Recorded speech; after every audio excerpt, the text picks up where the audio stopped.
உத்தரவை மீறும் ஆம்னி பேருந்து உரிமையாளர்கள் மீது கிரிமினல் நடவடிக்கை எடுக்கப்படும் என தமிழக அரசு தெரிவித்திருக்கிறது. உத்தரவை மீறும் ஆம்னி பேருந்து உரிமையாளர்கள் மீது கிரிமினல் நடவடிக்கை எடுக்கப்படும் என தமிழக அரசு தெரிவித்திருக்கிறது.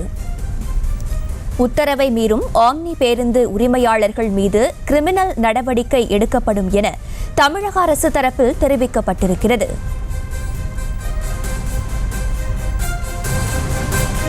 தென் மாவட்டங்களுக்கு கிளாம்பாக்கத்தில் இருந்து மட்டுமே இயக்க வேண்டும் என்றும் அரசு தரப்பில் தெரிவிக்கப்பட்டிருக்கிறது.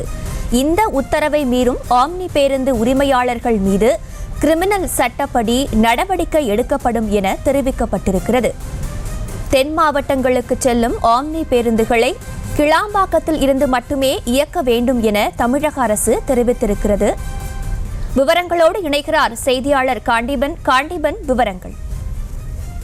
சுதர்சனா, தற்போது போக்குவரத்து துறை சார்பாக ஒரு சுற்றறிக்கை கொடுத்திருக்காங்க. 24/1/2024 இரவு முதல் சென்னையிலிருந்து தெற்கு நோக்கி செல்லக்கூடிய ஈசிஆர் மார்க்கம் நீங்களாக செல்லக்கூடிய அனைத்து வகையான ஆம்னி பேருந்துகளும் கிளாம்பாக்கம் கலைஞர் நூற்றாண்டு நினைவு பேருந்து நிலையத்திலிருந்து மட்டுமே புறப்பட வேண்டும் என உத்தரவிடப்பட்டிருக்கிறது. சென்னை மாநகரத்துக்குள்ள பயணிகளை ஏற்றுவதோ இறக்குவதோ அனுமதிக்க கூடாதுங்கிற ஒரு உத்தரவும் போடப்பட்டிருக்கு. அதற்கு ஏற்றாற் போல ரெட் பஸ், அபிபஸ் உள்ளிட்ட ஆம்னி பேருந்துகளுக்கு பயணச்சீட்டு முன்பதிவு செய்யும் செயலிகளில் தக்க மாற்றங்களை செய்திடவும் அறிவுறுத்தப்பட்டிருக்கிறதா சொல்லி அந்த சுற்றறிக்கையை கொடுத்திருக்காங்க. இதனை மீறி பயணிகளுக்கு உரிய தகவலை வழங்காமல் அவர்களை தேவையில்லாமல் சிரமத்திற்கு உள்ளாக்கும் ஆம்னி பேருந்துகளின் ஆபரேட்டர்கள் மீது மோட்டார் வாகன சட்டம் மற்றும் விதிகளின் படியும் மட்டுமல்லாமல் கிரிமினல் சட்டங்களின் படியும் நடவடிக்கை எடுக்கப்படும் என எச்சரிக்கப்படுவதாக தமிழ்நாடு போக்குவரத்து மற்றும் சாலை பாதுகாப்பு ஆணையர் தற்போது சுற்றறிக்கை விட்டிருக்கிறாரு.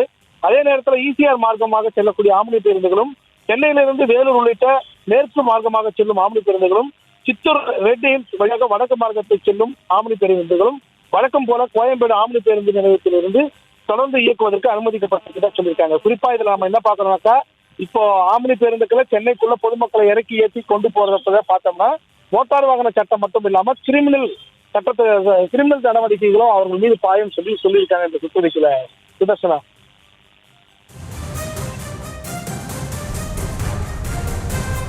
விவரங்களுக்கு நன்றி காண்டிபன். செய்திகளை உடனுக்குடனும் துல்லியமாகவும் தெரிந்து கொள்ள சப்ஸ்கிரைப் பண்ணுங்க.